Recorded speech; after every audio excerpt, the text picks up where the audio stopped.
Good evening, I'm Mandy Knoll. Now to a story we brought you as breaking news on First News at 5 and 6. The former mayor and finance director of Youngstown, both facing over 100 criminal charges, including bribery and theft.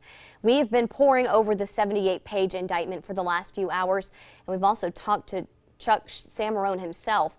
27 First News reporter Dan Marcel has our top story at 11.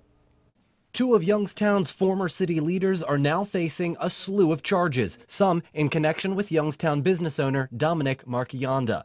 Former Youngstown Mayor Chuck Samarone and former Finance Director David Bazanich are now charged. And we're talking engaging in a pattern of corrupt activity, bribery, and a number of other counts.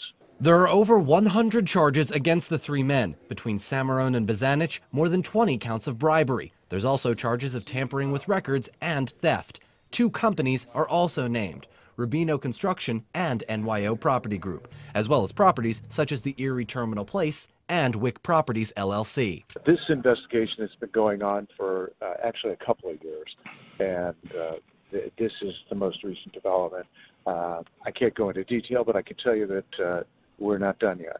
Marchionda's home was raided back in March of 2012. He was indicted after investigators say he misused city water fund money for a project. So the indictment alleges that as mayor, Mr. Samarone solicited and received recurring cash payments from a vendor in exchange for steering projects to the company. Mr. Bazanich, it is alleged, received benefits from several individuals and in return worked to assist in securing public funding from the city of Youngstown for various economic development projects. Also listed in the indictment, Bazanich receiving free golf benefits and Marchionda allegedly lying to Key Bank to obtain a loan of $500,000. Ohio Attorney General Mike DeWine released a statement on today's indictment saying, quote, "The people of Youngstown deserve to have confidence in their elected officials, but the indictments announced today show a repeated pattern of bribery and corrupt activity." Nobody's above the law.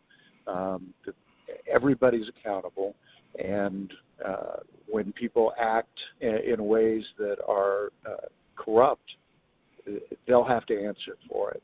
We reached out to all three men, even went to Samarone's home. He told me he had no comment. Marchionda and Bazanich did not return our calls. We also reached out to current Mayor Tito Brown, who was president of council when Samarone was mayor. He says he wants to talk to his lawyers before making a comment. In Youngstown, Dan Marcel, WKBN 27 First News. There are 9 individuals and 5 companies listed in today's indictment that have not yet been named. Youngstown residents talked to us about the indictments. They say they're not surprised by today's developments. Money talks, man. That's all it is. It ain't no different with the higher-ups. I mean, I'm surprised that somebody, the mayor, did it, but as far as, you know, the different things that he's been about, I kind of expected that. You can count on 27 First News to continue to follow the indictments of Chuck Samarone, Dave Bazanich, and Dominic Marchionda. We'll be reaching out to more city leaders tomorrow looking for reaction to this big story.